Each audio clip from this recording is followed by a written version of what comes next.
रामचंद्राय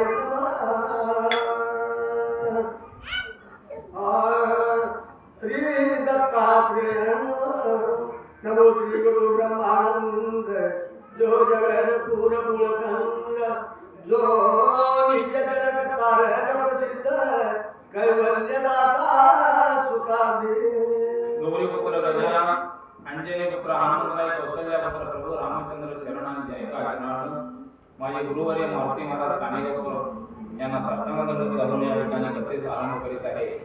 कथेचा अनुसंधान की श्रीधर कवी प्रभू रामचंद्राचं स्तवन या ठिकाणी करू लागले आणि म्हणू लागले, हे जगवंत्या तुझे अनेक रूप म्हणजे या ठिकाणी आहेत, तुझ्या अनेक लीला म्हणजे या ठिकाणी आहेत म्हणून स्तुती करू लागले. जो योगी जमीदार जो वैराग्य बलिते सुवर किरे धाम दसरूपी चालिये आत्मजीवनी तळपत असे.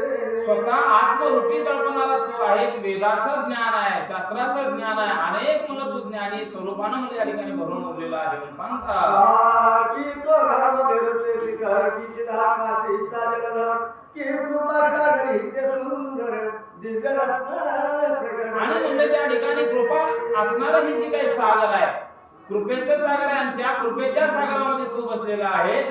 आणि म्हणलं त्या सागरामध्ये जे काही हिरे माणिक मोती आहेत ते आम्ही त्या ठिकाणी तुमच्याकडून घेण्यासाठी आलो आहोत असं श्रीधर कवी म्हणतात. की शुद्ध ब्रह्म भागीरथी जलतेती चारोट अति निर्मळ भक्ती विरती ज्ञान केवळ कीर्तनाय आणि भक्तीचा मळा असा असणारा भागीरथी तीरावर या ठिकाणी उभा टाकलेला ह्या पांडुरंगा म्हणून स्तुती करू लागले. श्री गुरुणा त्यासी परिसाचा देव द्रष्टा तोर वाक्य सुवर्ण करीत पर्यापणाचे करवे. आणि भगवंताला त्या ठिकाणी उपमा देऊ लागले की बाबा हे भगवंता म्हणजे तुझ्या पदस्पर्शाने म्हणलं तसं परिसाला लोखंड लागल्यानंतर त्याचं सुवर्ण बनावं त्या पद्धतीनं म्हणलं तुझा स्पर्श झाला किंवा तुझं नामस्मरण घेतलं तर आमच्या जन्माचं सोनं या ठिकाणी होतंय असं कवी श्रीधर म्हणतात. जनगणनीती उपमा कैसी द्यावी आता सद्गुरुसी तेरी तो कराई तेरी अजल मरणासी दूर करी. आणि अशा प्रकारे मनाचा जो काय असणारा संकल्प आहे तो संकल्प सुद्धा नामस्मरणाने तुझ्यामुळे या ठिकाणी दूर होतो आहे म्हणून सांगतात. तेवढ्यांशी लक्ष योनी अमुक सर्व कायाची मायबा परिसर गुरु दुर्लभती स्वरूप जन्मोजनी कैसा. बघा म्हणलं 84 योनी म्हणून त्या ठिकाणी जन्म तरी घेतले त्या सर्वांना तुझं नामस्मरण घ्यावं लागतंय कारण तू जन्मोजन्मीचा म्हणला या ठिकाणी उद्धार करता हा नवनारायणाचा अवतार तू आहेस म्हणून सांगतात.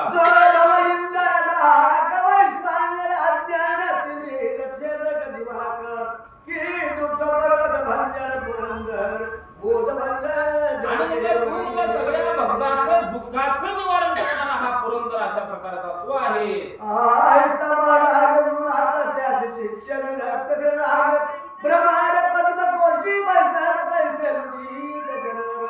आणि म्हणलं खरं जे काय असणार तुझ्या पदस्पर्शानं जे काही रज माती जी आहे जे जमिनीवरची म्हणलं तुझ्या पावलाला लागलेले जे काही रज कण आहेत ते सुद्धा तुझ्या पदस्पर्शानं पावन होतात एवढं अगम्य तू आहेस म्हणतात.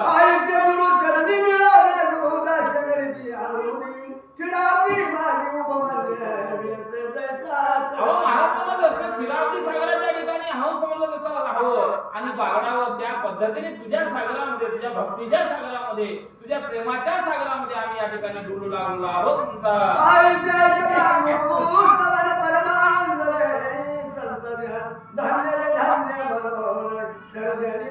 आणि अशा प्रकारची स्तुती श्रीधर कवी या ठिकाणी संत श्रोते लोकांना केल्यानंतर धन्य धन्य म्हणलं या ठिकाणी श्रोते लोक सुद्धा श्रीधर कवीला धन्यता देतात.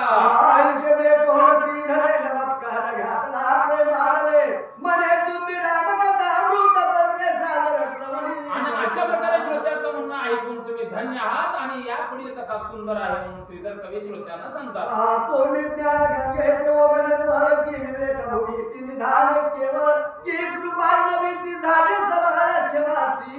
बघा म्हणजे तुम्ही कसं आहात ज्ञानगंगा वाहू लागली आहे.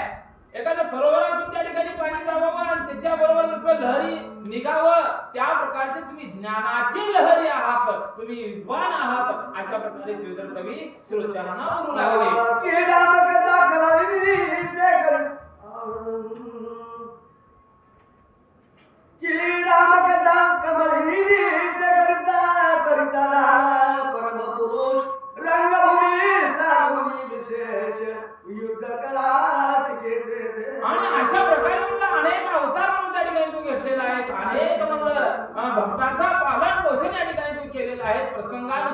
भक्ताला सहाय्य होण्यासाठी बरं युद्धाला सुद्धा मला या ठिकाणी झाला आणि त्याचं संकटाचं निवारण केला तेवढा भगवंत तू आहे सर. आवे मस्तकी घालिता कुठार चिरतनाय जै सादूर तैसी रामबुद्धी तीव्र नरका बघा म्हणजे जर महाराजांनी एखादी स्त्री म्हणलं आपली खणी घेऊन म्हणलं जसं इस्त्र जावं आणि ऑटोमॅटिक नुसतं असं केल्यानंतर जसं भांग पडावं तसं मला तुझ्या नामस्मरणानं म्हणलं आमच्या जीवनामध्ये कल्याण म्हणलं या ठिकाणी होऊ लागलेलं आहे म्हणतात. वरिष्ठ नमस्कार घेऊन जे जे मागणारी ठाण त्यामुळे विशेष रमणंदन दावी करून गुरु बघा म्हणजे अशा प्रकारे म्हणलं त्या ठिकाणी पुन्हा म्हणलं त्या ठिकाणी जे काय असणारं राम लक्ष्मण सभेसाला त्या ठिकाणी बसले सभा झाली आणि म्हणलं जे काय असणारं भूल्य शस्त्र अस्त्राचं जे काही शिक्षण आहे धनुर्विद्येचं जे शिक्षण आहे ते शिक्षण महाराज त्या ठिकाणी प्रत्यक्षात गुरु वशिष्ठ आपल्या भक्त आपल्या जे काय असणाऱ्या शिष्यांना सांगू लागलेलं आहे.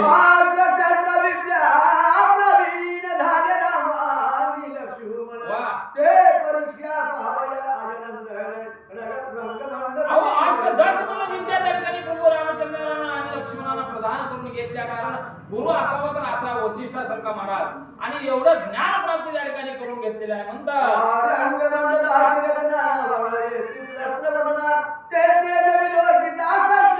आणि असं कला दाखवण्यासाठी युद्ध कौशल्य दाखवण्यासाठी म्हणलं जे काय असणारं सभा मंडप आहे ते मंडप म्हणून त्या ठिकाणी अगदी सजवलेलं आहे म्हणतात.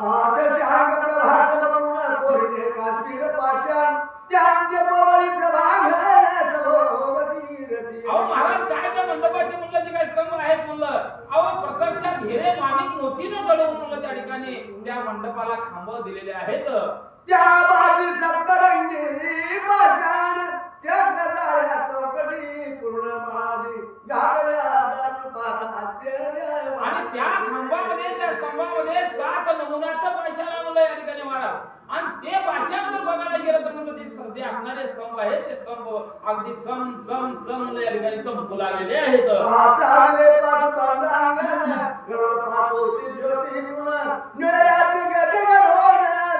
आणि त्या स्तंभाच्या खाली म्हणून काय असणारा झोपा आहे ते म्हणलं अगदी पाचून म्हणून त्या ठिकाणी भरलेले आहेत की काय अशा प्रकारचा भास होऊ लागला. त्यावर हिरयाच्या स्तंभावरील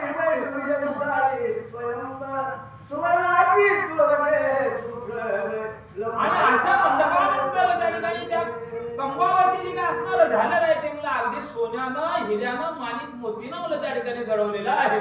गरुडा बाजूचे दांडे विराजती आरक्त माणिक किलच्या झळकती चरिया शेष बनाको दे आणि मूळ स्तंभावर म्हणलं दरवाजामध्ये त्या ठिकाणी शेषाचा म्हणलं जे काय असणारा फणा म्हणलं चमकू लागलेला आहे. हिरे माणिक मोती म्हणलं त्या स्तंभावरती म्हणलं त्या ठिकाणी झालर म्हणून लावले की बघायला जरी गेलं तर म्हणलं महाराज डोळे दिखावं अशा प्रकारचं सुशोभान दिसू लागलेलं आहे. एकावरी एक नवकहन ते रात्रीचा नाही कारण ते गवळ पाचशे रावे कुणाच्या प्रकारची नवलहे निळ्यात बरुड धाव दिलत नांदी गोळांगुल नादी छपन देशी चंद्रमा कुदी चित्रे भिंती अहो महाराज म्हणलं त्या सभा मंडपाच्या ठिकाणी जे असणारे स्तंभाचं वर्णन तुम्ही ईश्वरानं केलं जे असणारी जी काही भिंती आहे त्या भिंतीला म्हणलं प्रत्यक्षात म्हणलं अनेक प्रकारचे पशु पक्षी मोर लांडोर अशा प्रकारचे चित्र काढलेलं होतं.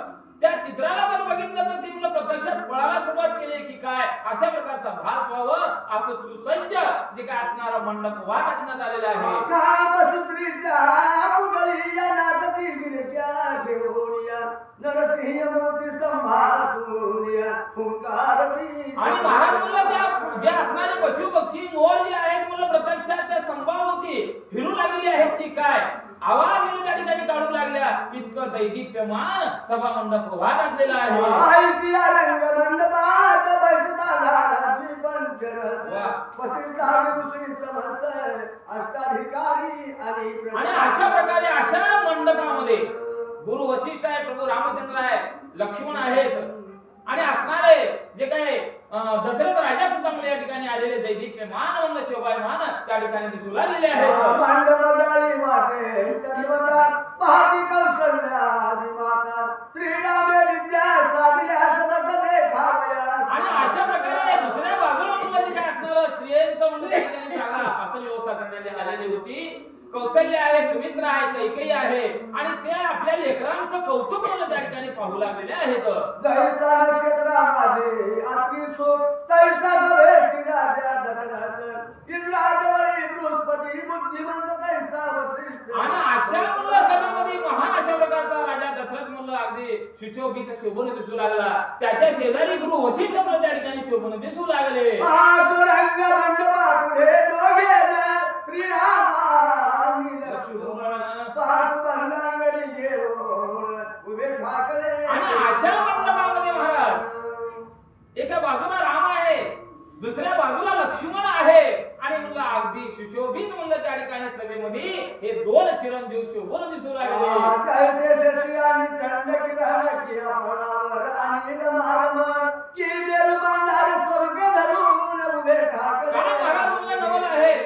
अहो एका बाजूला सूर्य उभा केलेला आहे, दुसऱ्या बाजूला चंद्र उभा केलेला आहे की काय असा भास म्हणलं त्या ठिकाणी होऊ लागला. साक्षात शेष नारायण अवतार पुरुष दोघे अनंत जन्मीचे सभाचरण दशरथाचे फळ. अहो महाराज म्हणलं त्या दोघांना बघितल्यानंतर म्हणलं दशरथ राजा विचार करू लागला, अरे बाबा म्हणलं माझे चिरंजीव आज सभा मंडपाच्या ठिकाणी आहेत आणि चंद्र सूर्यासारखे शोभून दिसू लागले आणि माझं भाग्य आज फळाला आलं असा आनंद व्यक्त राजा दशरथ करू लागले. कोटी गंधर्व लावण्य खाणी तेजाची उडा वासरमणी की अनंत विजू पिळोनी राम रूप होत. अहो महाराज म्हणलं आनंद अशा प्रकारचा विजयचा जो प्रकाश आहे तो लख लख लख त्या पद्धतीचा प्रकाश या दोन चिरंजीवचा दिसू लागला.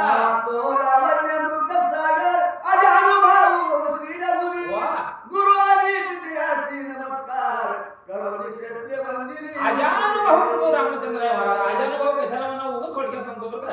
आता वेळ तर झालाय कारण उशीर पुती सुरू झाली आहे तरी सुद्धा एखाद्या शब्दाचा अर्थ सांगाव. अजानुभाऊ त्याच्या जीवन जो अजानुभाऊ नको. अजानुभाऊ म्हणजे उभारल्यानंतर गुडघ्याच्या खाली हात येतात महाराज, त्याला अजानुभाऊ नाव. आणि अशा अजानुभाऊ व्यक्तीचा पराजय जीवनामध्ये कधीच होणार नाही, तो विजयच होणार. अशा प्रकारचा अजानुभाऊ असणारा प्रभू रामचंद्र थांबलेला आहे म्हणतात.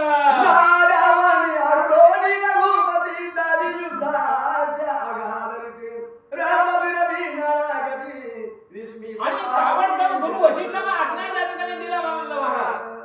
जे प्रत्येकाचे युद्ध कौशल्य आहे, रामाची युद्ध कौशल्य, लक्ष्मणाची जी युद्ध कौशल्य आहे ती युद्ध कौशल्य म्हणलं प्रत्यक्ष त्या ठिकाणी सभेच्या ठिकाणी दाखवू लागलेले आहेत. मगदावी पुण्य रयान फेरी सभेची तुरंगा रूढ होय धडकरी रागच्या मगदावी नाना पर्याला चक्र जायचे. आला तर चक्र जायचे महाराज. कुंभारात चांग फिरताना महाराज वरी मडका गोळा करतो म्हणजे किती वेळ होते त्याला आला चक्र म्हणायचं. मग त्या चक्रापेक्षाही वेगवान रथामध्ये उडी टाकायचं, पुन्हा उतरायचं, पुन्हा घोड्यावर जाऊन बसायचं आणि बाण मारायचं. अशा प्रकारचे युद्ध कौशल्य बरोबर रामचंद्र दाखवू लागले. करायला युद्ध शास्त्री नानावी मरण देश पुंजर युद्ध व्याघ्रसिंह युद्ध. अहो महाराज म्हणून व्याघ्र सिंह म्हणून त्या ठिकाणी जसं म्हणलं आले तर त्यांना कशा प्रकारचं मारावं मुख्यानं त्याला मला युद्ध म्हणायचं. ते सुद्धा कौशल्य या ठिकाणी दाखवू लागले. युद्ध जलबंड युद्ध विशेष अंतरिक्ष भूमी कदा प्रसिद्ध सकल कला. अहो महाराज मला जमिनीवर उभं राहून सैन्यावर मारा करायचं. क्षणाच्या आत डोळ्याची पावती लवत्या न लवत्या आकाश मार्गाच्या ठिकाणी उड्डाण करायचं आणि शत्रूवर मारा करायचा. अशा प्रकारचं जे काही या ठिकाणी युद्ध कौशल्य दाखवू लागले. चक्र कंदुक भिंडी माळा वज्र दावी रघुवीर. अहो महाराज मला रघुवीर काय दाखवू लागला म्हणलं एखादा सैन्य समोर यावं आणि त्याला आकाश मार्गाच्या ठिकाणी उडी मारून त्याला उचलावं आणि जसं लहान लेकरू चेंडू खेळतोय आकाशावर टाकतोय आणि झेलतोय त्या पद्धतीची जी काही कला प्रभू रामचंद्र दाखवू लागले.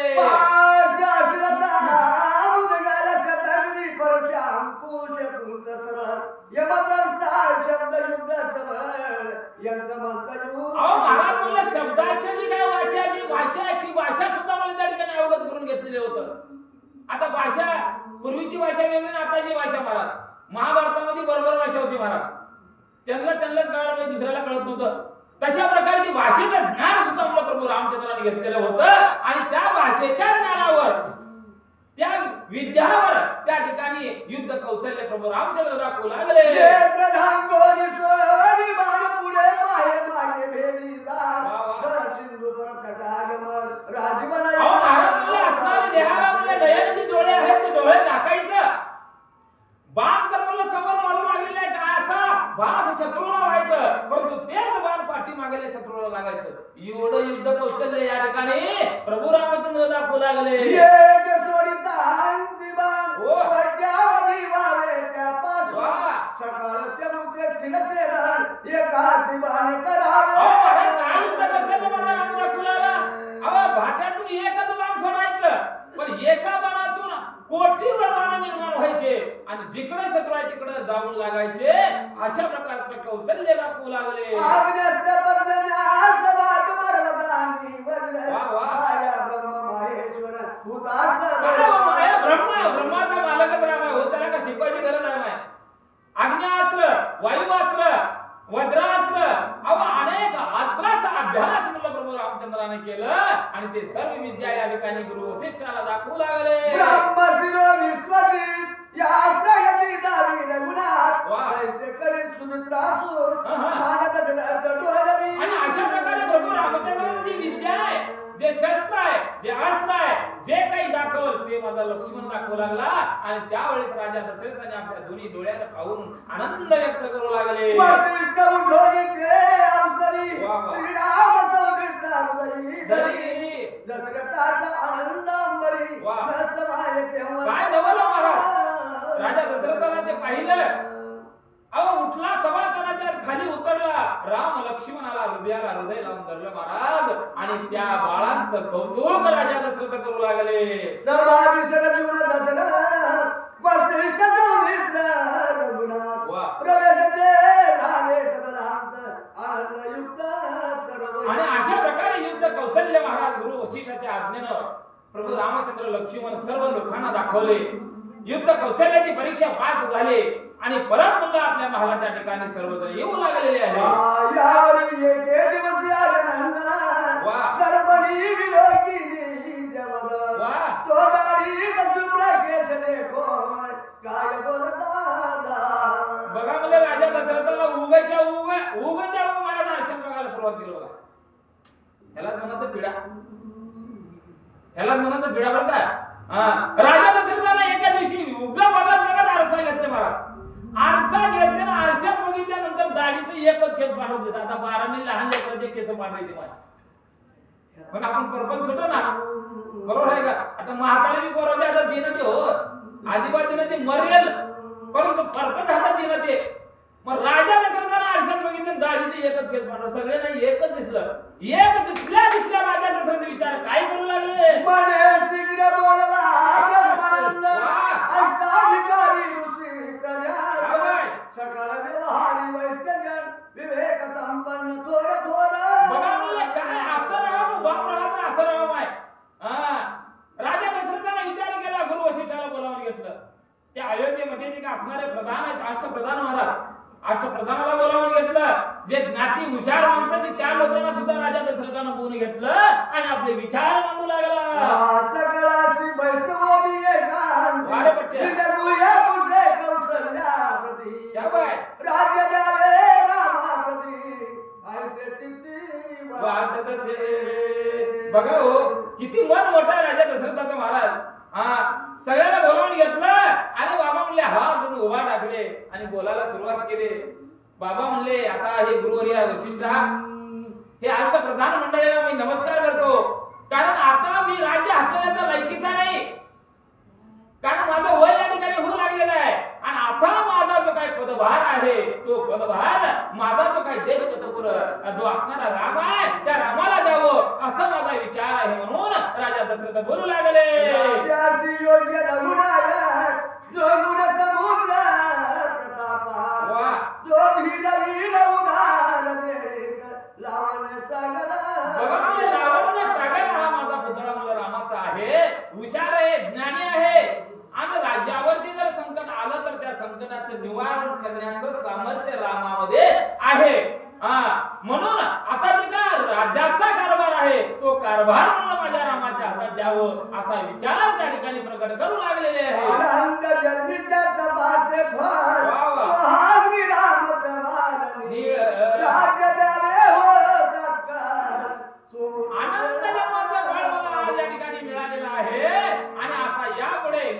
कल्याण झालं कारण माझी हौसच सुटली. काय असतं महाराज, प्रपंचामध्ये किती कमवा, हा हा हा हा एकदा निघून जावं लागते. काय नाही महाराज, एकटेरे यायचे एकटेरे जायचे, काही कोणी घेऊन जाणार नाही. परंतु आपल्याला दांडगा हा तिसऱ्या दिवशी हा निघून गेला जाताना तर भूत होऊन लागते. खरं आहे कुठं आहे आपली अवस्था अशी.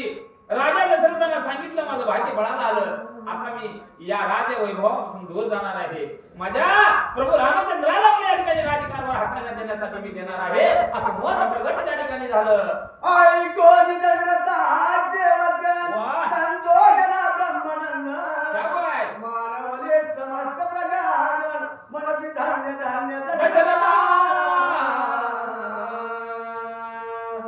काय महाराज हो? राजा दशरथानं वाक्य बोलावून दाखवलं. गुरु वसिष्ठाला आनंद झाला आणि सभास्थानी बसलेल्या व्यक्तीने म्हणलं त्या ठिकाणी दशरथाचं कौतुक करू लागले. वारे बट्ट्या, अरे बाप राहावं तर असं राहावं. आणि मनानच म्हणलं राज्यकारभार प्रभू रामचंद्राच्या हातामध्ये आज या ठिकाणी देऊ लागलेला आहे. धन्य धन्य रे दशरथा. वसिष्ठादी ऋषी समर्थ पाहोळी उत्तम सुमूर्त. वाह. चैत्रमासादी विख्यात गुरु पुष्य योग. बघा म्हणजे अशा प्रकारे गुरु वसिष्ठाने त्या ठिकाणी मुहूर्त बघितला. चैत्र मासामधला गुरु पुष्य अमृत योग जो आहे त्या योगावर प्रभू रामचंद्राचा राज्याभिषेक करावं असं मत राजा दशरथाने गुरु वसिष्ठाने बोलून दाखवलं. श्रीरामाची देवया राज्यपट वाह. सुमूर्त देविलासी वरिष्ठ. आहा. सर्व सामग्री वरी वसिष्ठ सिद्ध करिता पैदा. मुहूर्त बघितला आणि राज्याभिषेकासाठी जे काही लागणारं साहित्य आहे ते साहित्य म्हणलं ताबडतोब गोळा करण्यात आलं. श्वेतवर्ण तौदंतिगत शिरवर्ण सानिला हयरात छत्र चामरे तेजपुंज वाह. मृगांगवर्ण सारिणी. अहो काय मुलं छत्र चामर मुलं पताका, अहो पूर्ण अयोध्या नगरी मला त्या ठिकाणी नाचू लागली. प्रत्येकाच्या घरावर झेंडे लागले महाराज. प्रत्येकाच्या घरासमोर रांगोळी टाकल्या गेल्या. अशा प्रकारचा आनंद अयोध्येला होऊ लागला. पंचवल्लभ सप्तमृती कापरिकर चतुर्मुद्रीचे आणले. आहा. दिव्य सिंहासन पवित्र नूतन छत्र निर्मिले. अहो महाराज दिव्य अशा प्रकारचं मला त्या ठिकाणी जे काही असणारं सिंहासन मखमलीनं जडवलेलं, हिऱ्या माणिक मोत्यानं जडवलेलं आणि अनेक मला त्या ठिकाणी सरोवराचं पाणी, नद्यांचं पाणी त्या ठिकाणी अमृत म्हणून कलश भरून आणण्यात आलेला आहे म्हणून सांगता. बघा या ठिकाणी तुमचे मालक बरोबर तुमचं नाव सविता क्षीरसागर. बघा खरं तर मला आनंद होतो. या कविता ताईनं एक दिवसच खाडे केले मला पुढे सांगायला वाटत नाही. बरोबर आहे का? माणूस हसणारा राहावं, बोलणारा राहावं, उत्तर देणारा राहावं. महाराज तुम्ही हातात तुम्हाला नाव ठेवते बरं का. हा त्याने मोठ्या एखाद्या लक्ष करून ऐकले की महाराज सांगू वाटते एखादा शब्द ज्याला मुलाचं नाव लक्ष्मण क्षीरसागर. आणि या ठिकाणी लक्ष्मण क्षीरसागर यांच्या जे असणारे मुलगा चिरंजीव यांना आनंद वाटला, आमच्या बहिणीला आनंद वाटला आणि आनंदाच्या भारामध्ये वाचकाला 25 रुपये, प्रवचकाला 25 रुपयाची देणगी दिली. भगवंतांना सदैव सदैव अशा प्रकारचा आशीर्वाद देवो, त्यांच्या संसारामध्ये भरभराटी येवो एवढं प्रभू रामचंद्राच्या चरणी मी प्रार्थना करतो. दिव्य मंडप निर्गुण तेज मानिले सिंहासन. वाह. जपासी घातले दिव्य ब्राह्मण वाह. हे तो नारायण साक्षा. आणि दिव्य अशा प्रकारचा राज्याभिषेक करणाऱ्या या ठिकाणी होणार आहे महाराज. अहो राज्याभिषेक होणार आहे म्हणल्यानंतर काय कमी आहे. आणि राज्याभिषेकाच्या ठिकाणी सुंदर अशा प्रकारचं मखमलीचं मंडप उभा करण्यात आलं आणि अनेक ब्राह्मण महाराज, अनेक देशाचे ब्राह्मण ज्ञानी हुशार लोक त्या ठिकाणी मागवण्यात आले. छपरा देशीचे राजेश्वर 96 कुळीचे राजकुमार. वाह. ते येथे धारे समर्ण अपार कर भार. काय समजा महाराज राजा दशरथानं भरमान सोडलं जगामध्ये. 56 देश होते महाराज त्या ठिकाणी. 56 देशाच्या राजाला बोलावण्यात आलं. 96 कुळीचे म्हणजे काय असणारे राजपुत्र त्या ठिकाणी बोलावण्यात आलं.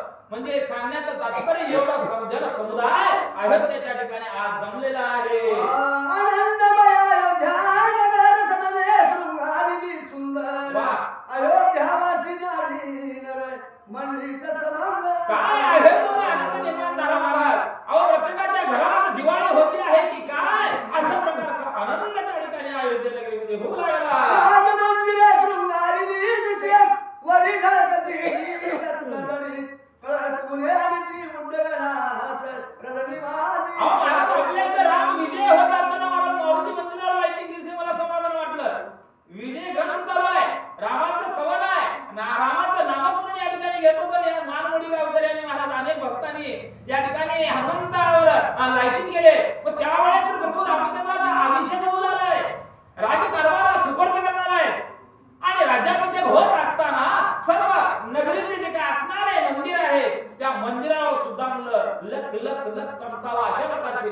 शूटिंग त्या ठिकाणी करण्यात आलेली आहे म्हणतात. एकांती बोलावून रघुनाथ गुह्य गोष्टी सांगे दशरथ वा. म्हणे मारे मदत नबळाली बहुत काळ विपरीत माणसाची पहिली वर्तमान भूत भविष्य वर्तमान काळ जाणणारे म्हणून हे एवढं आलं महाराज.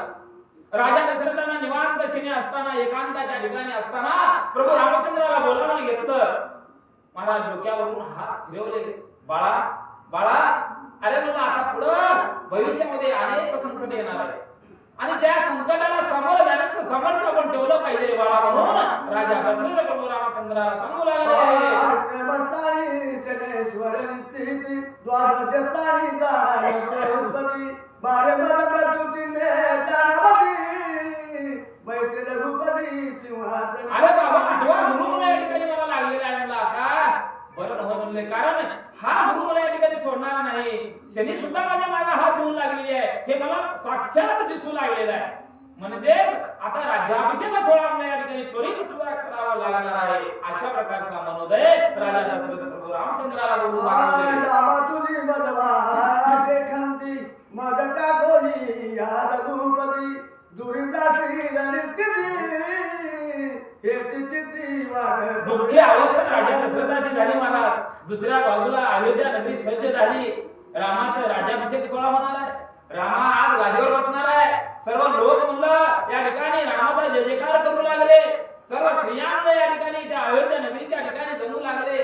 परंतु दुसऱ्या बाजूला राजा दशरथानं रामाला बोलावून घेऊन सांगायला सुरुवात केली. रामा अरे रामा बाळा अरे तुझ्यावरती किती वेळ संकट आलं तर मला सोडून तीन मात्र भाव तुला होऊ नकोस हे रामा म्हणून राजा दशरथ सांगू लागले. तरी लावण्यामृत सागरा वा. तमाला लीलारा जीवनेत्रा जावई. श्रीरामा घराच्या मगाला राज्यभार चरवी. अरे रामा बाळा आता अरे माझ्यावरती महान संकट या ठिकाणी येणार आहे राजा.